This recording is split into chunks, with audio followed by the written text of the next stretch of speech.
impresionante, ¿no? Este video nos lo pasó nuestra única seguidora en Barranco. ¿Cuántos seguidores tenemos de Toledo? 4, ¿no? Seguidores acá en este programa. Ya hemos subido el 5. 50%. Hemos subido el 50%, ya tenemos 6. Me dice acá Rolando Toledo Fuentes de la RCP. Bien, antes de presentar a nuestro invitado, que ya adelantamos es el periodista Pedro Tenorio, director de Correo Semanal, tenemos otro video mucho más cortito sobre una caricatura que pretende rebelarse contra su creador, pero el creador inmediatamente toma cartas en el asunto. Vamos, gordo.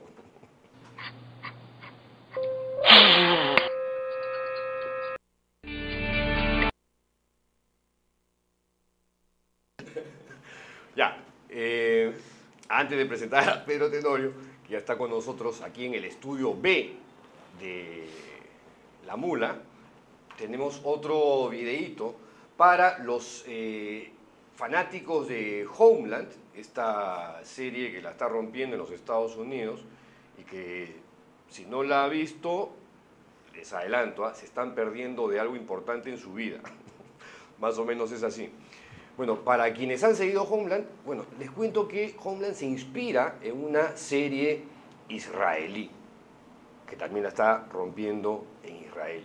Y tenemos el tráiler, y la serie pinta muy bien, pero no sabemos dónde conseguirla, porque no ha llegado todavía a Polvos, a Mi Hueco en Barranco, ni a Olga. Oye, estamos mal. ¿Cómo no pueden llegar acá a las series israelíes? A ver, flaco, pues, sácate el tráiler. A few moments ago, a Red Cross airplane carrying the Israeli prisoners of war has landed.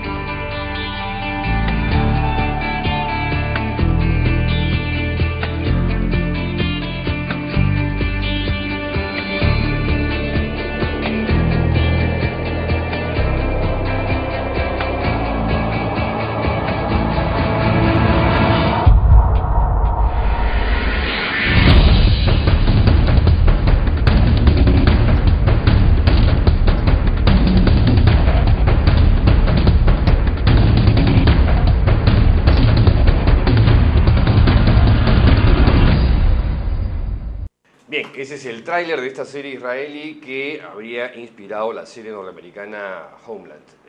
Ya, Pedro Tenorio está con nosotros. Qué lejos lo veo a Tenorio. ¿Por qué? Oye, porque acá... Ah, ya, la distancia tú has estado material, tú has pero estado en no el garaje, ideológica. Tú has estado en el garaje de Rolando Toledo. Claro, mira la diferencia. más de una Ahora vez. estamos en la sala de su casa. Esto parece el gran show, viejo, por la amplitud y el color. Mira, hasta pizarra ahí. Ya está tu nombre ahí. Sí, ya la vi, viejo. Pero ya estaba En preocupado azul, porque en azul. me sentía un impresentable. ¿Por qué? Porque no me presentabas, viejo. Estaba No, ya te presenté hace rato, hombre. De que tú... video tras video. La escuelita de salida. Así veo. Bien, vamos a conversar sobre algunos temas, vamos a pasar revista a algunos temas, ¿ya? Sí, rapidito nomás, porque sabemos que acá nuestro amigo Tenorio se tiene que ir a otra emisora, ¿no?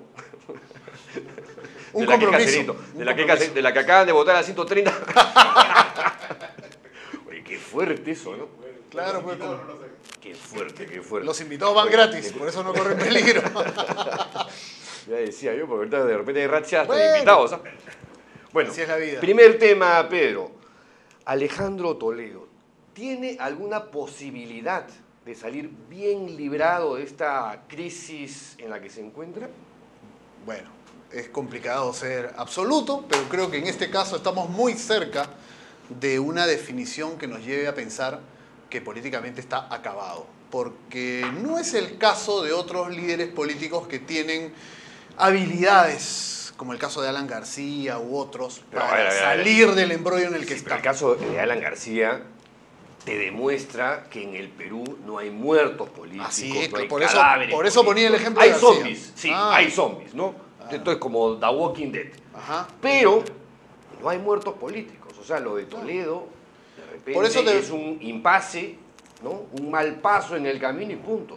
Por eso también te ponía el ejemplo de García. No olvidemos que en el caso de García, a él lo benefició el tiempo que estuvo lejos del país. Transcurrió una década y recordemos también que intentó llegar Eso a la es verdad. presidencia, tuvo un buen respaldo. El hecho de que sus casos prescribieran lo ayudó también porque eran términos o asuntos muy complicados de entrar al detalle y finalmente no fue presidente, pero el año 2006, ante Ollanta Humala, que representaba a Chávez, fue el mal menor y volvió a la presidencia y por tanto podemos ponerlo ejemplo de que en este país no hay muertos políticos. Pero en el caso de Toledo es mucho más grave porque estamos encontrando una seguidilla de embustes que no tienen un punto de salida. Es decir, cada vez nos vamos complicando más y más en algo que, digamos, de manera, para no caer en una acusación de la cual todavía no tenemos todas las evidencias, pero todo indica que es así, hay un serio problema, por un lado, de credibilidad personal, porque tú lo ves en las encuestas, ya ante tantas mentiras casi nadie le cree, pero hay un tema legal también muy serio que tiene que ver con este incremento patrimonial que hasta el momento, y todo indica que no se va a poder sustentar en documentos. Entonces eso lo va a complicar. Pero además no te olvides que ya hace muy poco, cuando tenía las posibilidades de ser presidente, bastó que incurriera en los errores de pelearse con PPK o con Nava, que era el secretario de García, para autoeliminarse como candidato. Así que no le veo yo mayores posibilidades a Toledo, más allá de tratar e intentar de que su partido tenga una cierta vigencia para la próxima elección, pero tampoco veo un heredero político que esté a la altura de ese reto, ¿no? O sea, a la muerte de Toledo para las elecciones del 2016, ¿tú descartarías cualquier tipo de posibilidad que podría tener Perú Posible? Creo que lo que podrían hacer es tomar distancia de Toledo, que en ese momento es muy probable tenga que afrontar procesos o investigaciones, e intentar alguna alianza, dado que tienen alguna presencia política en el país, aunque no sea muy ostensible, ¿no? Pueden intentar una alianza con otros grupos y así mantener alguna cierta vigencia. Pero creo que es tan categórica la evidencia que se ha mostrado y tan pobre la respuesta de Toledo, tan errática, que no veo ningún punto de salida o de recuperación, ¿no? Un paréntesis, por si acaso salió la revista Correo Semanal, como todos los jueves. No hay coincidencia que el director esté acá, no. Esto es, de ninguna manera. Es pura casualidad.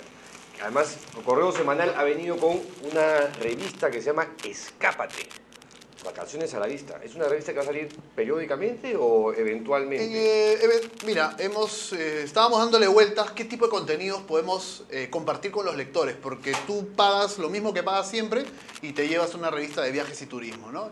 La próxima semana vamos a publicar una revista de fotografías, que también vas a pagar lo mismo de siempre y te van a dar una revista fotográfica que creo que le estamos haciendo muy rica, muy interesante, que son productos que compartimos pensando en quienes ya son nuestros lectores y esperan este tipo de, digamos, de espacios, ¿no? De desarrollar cosas distintas, nuevas.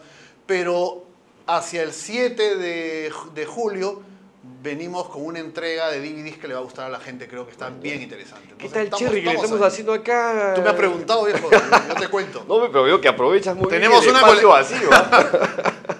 No he dicho de qué se trata para que no parezca pues una propaganda desembosada, pero tenemos algo bien interesante que va a venir con la revista y que, digamos, que complete ese combo. Este es el director de Correos Semanal y también el gerente comercial, ¿ah? Estoy haciendo méritos. Bueno, también por si acaso, no tenemos a la mano, salió hoy día la revista Caretas, mañana sale Gilligan en sus 13 y el lunes Velaverde, para quedar bien con todo. Y muy pronto... Hoy, pero tráigame la revista, hoy día, acá, primicia... Perdóname, Pedro, yo esto es más importante que Correo Semanal. Hoy día salió Poder, la revista que dirige mi amigo David Rivera. Poder Enterprise. Oye, pero para que la gente crea me tiene que traer la revista en un rato. ¿Ah? Ese es el problema, viejo. Hay que mostrarla, las evidencias. Es el problema. Pero Poder sale todo el tiempo, es increíble. Sale una vez al mes, pero pareciera que saliera interdiario, ¿no? Eso es lo bonito. ¿Ah? Eso es lo bonito. En este programa sale todos los jueves. Ya ves. Bueno, seguimos con los temas. Ya pasamos Toledo, porque vamos a hacerlo así rapidito, porque ya saben, se está yendo a... Qué barbaridad. Lo van a contratar en RPP en reemplazo de... No, viejo. Yo tengo un canje con Casa Mandril, entonces tengo que ir a mostrar la corbata. Exhibir los ternos y la corbata. Si no, pierdo el canje. Pero estas declaraciones de Humala, que está pidiendo 15 minutos de noticias positivas a los canales de televisión, ¿qué impresión te causa? Bueno, yo he escuchado varias reacciones preocupadas. Hay quienes incluso como Álvaro Vargas Llosa anticipan la posibilidad de que se esté gestando una ley, una mordaza. A lo Correa, al Ecuador. Yo no soy tan tremendista. Mira, creo que el presidente, por un lado, tiene derecho a criticar a los medios que usualmente lo criticamos y juzgamos la labor que desarrolla él y sus ministros. Pero como toda crítica tiene que ser alturada, y quizás por eso algunos términos que ha utilizado han chocado demasiado, como esto de decir gallinazos que escarban en el morbo, etc. Yo lo tomo con un poco más de tranquilidad, pero sí creo que alguien lo está asesorando mal, porque le han dicho al presidente, critique usted los contenidos de los noticieros, que creo que es algo que critica mucha gente, ¿no? Sí, pero un presidente, un jefe de Estado que está constantemente fastidiado, incomodado y criticando, cuestionando a los medios de comunicación y diciéndoles cómo es que tienen que trabajar, cuál es el que debe ser cuál es el rol que deben tener en la sociedad. ¿No te parece que es un jefe de Estado con algunas ideas o pretensiones un tanto absurdas, ¿no? Claro, porque se está ocupando. Sí hay algo de Correa, sí hay algo de Hugo Chávez en ese tipo de gobernantes. Me parece absurdo porque se está ocupando de temas que para un estadista son anecdóticos. O sea, el contenido de un noticiero o de los noticieros o de los diarios no es el tipo de valoración que esperas de aquel que ha sido elegido para gobernar. Este país tiene tantos problemas que sería mucho más interesante escucharlo hablar de esos temas. Defender la ley de servicio civil, anunciar cuáles son las medidas efectivas que está tomando para la recuperación económica del país, para recuperar la confianza. En eso no tengo ninguna duda. Es decir, coincido contigo que esos son los temas relevantes para un jefe de Estado.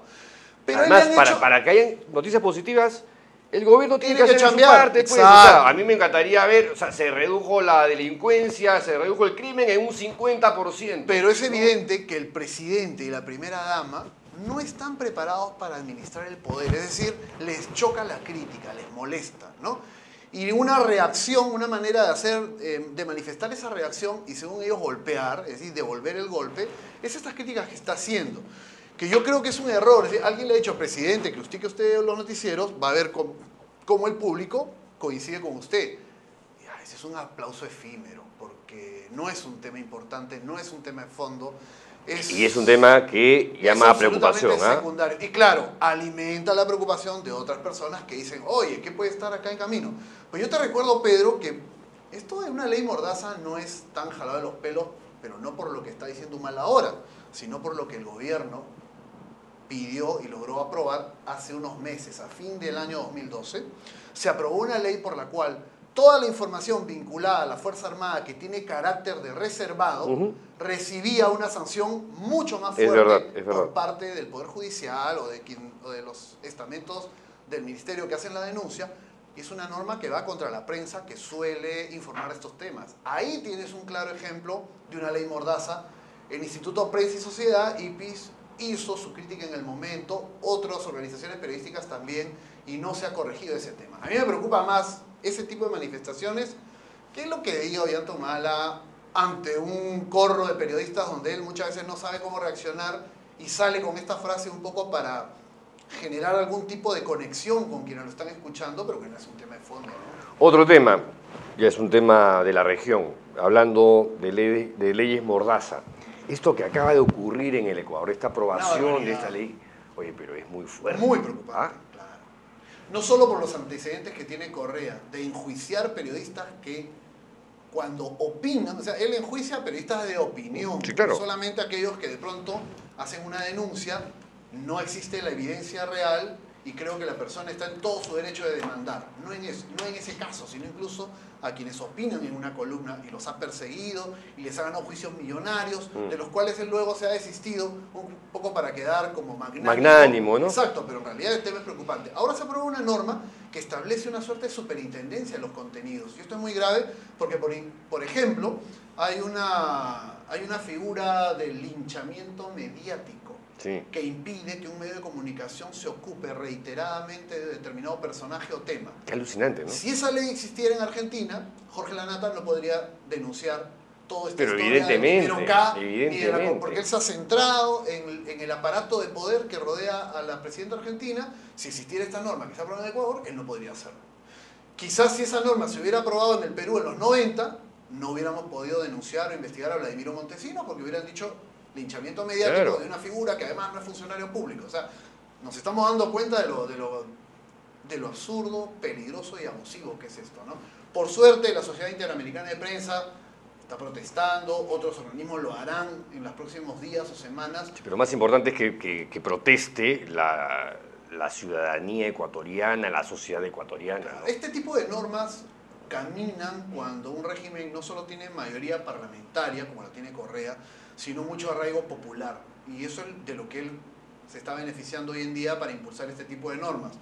Como nos ocurrió en los 90, Pedro, estoy seguro que pasarán los años y esa ciudadanía despertará un día y se dará cuenta las barbaridades que ha prohijado entregándole tanto poder a una sola persona, como es el caso de Correa. Pero eso es evidentemente usualmente el tema ocurre todavía cuando va a ya tomar han tiempo. pasado un montón de cosas, ¿no? Pero no nos olvidemos que Correa no es pues un autoritario más, es un tipo bastante carismático, es un gran orador, es decir, tiene condiciones que cimentan muy bien ese liderazgo que le permite incurrir en los abusos en los que está incurriendo hoy en día, ¿no? Entonces, es un adversario muy, muy fuerte. Otro tema, Nadine, ¿va o no va, según tú? Hasta el día de hoy va. Sí. Sí, todos los indicios, esfuerzos y gestiones que la veo hacer me indican que es una persona muy interesada en buscar una candidatura el año 2016. Si de pronto, como ya lo empiezan a mostrar algunas encuestas, de aquí a medio año se nota que ese propósito es un imposible o que acarrearía demasiada confrontación, demasiada conmoción política, de pronto no lo hagan, ¿no? Pero creo que hoy en día están abocados a eso. Me da toda la impresión. El descenso de Humala en las encuestas ya se ha vuelto crónico, casi sistemático. ¿A qué lo atribuyes? A esta especie de inmovilidad en la que lo vemos, es decir, creo que no tenemos a un presidente involucrado en dos, tres temas fuertes de los cuales nosotros podamos ver un resultado de aquí a un corto plazo.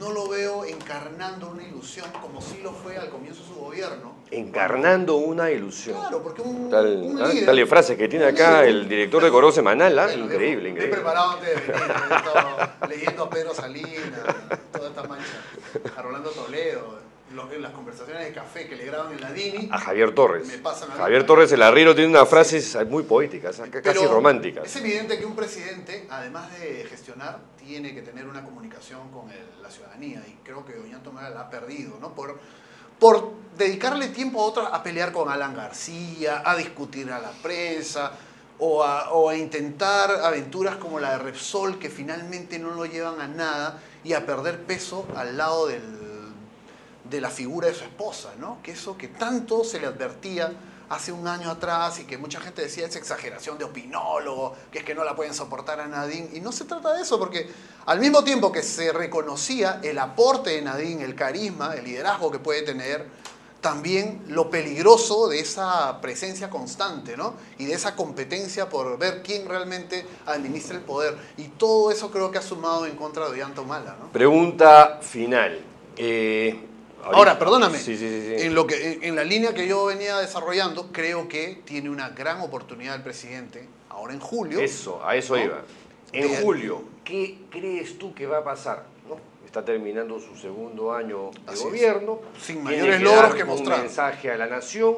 Nadie sabe de lo que va a hablar, lo que va a anunciar, si va a hacer un recuento, si va, no sé, a contarnos algo sobre de qué va a ir Claro. su gobierno el próximo año, los próximos 3 que le quedan, y cambios en el gabinete. ¿Habrá cambios en el gabinete? Bueno, hay señales de que habrá un ajuste en el gabinete. Finalmente el presidente puede tomar la decisión de no hacer ningún cambio ahora en julio, sino más adelante, Sí, pero... para que todos los que vaticinaban o anunciaban algún cambio se queden un poco en la estacada, ¿no?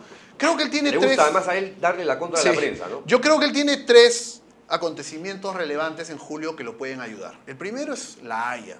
Probablemente en julio conozcamos el fallo y eso generará un sentimiento de unión nacional que él puede aprovechar positivamente, como ocurrió en diciembre, cuando el Perú presentó sus alegatos en La Haya, y eso le generó al gobierno y a él una subida muy importante en su aprobación.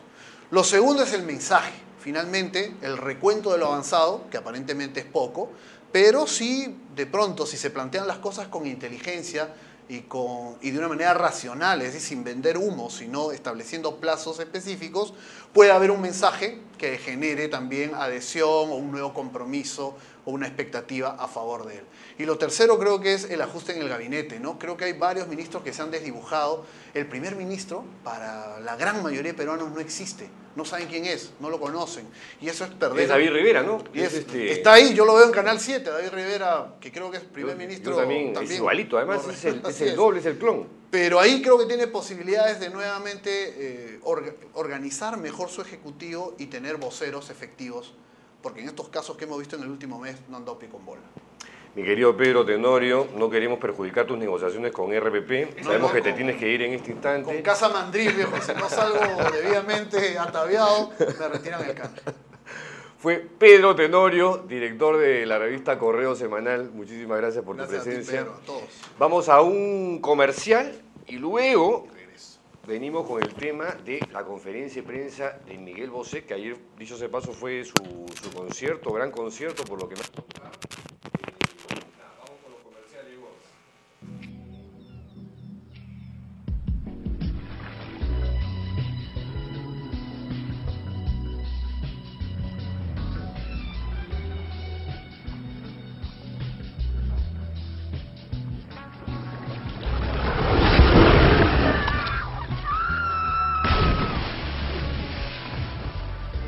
Tampax.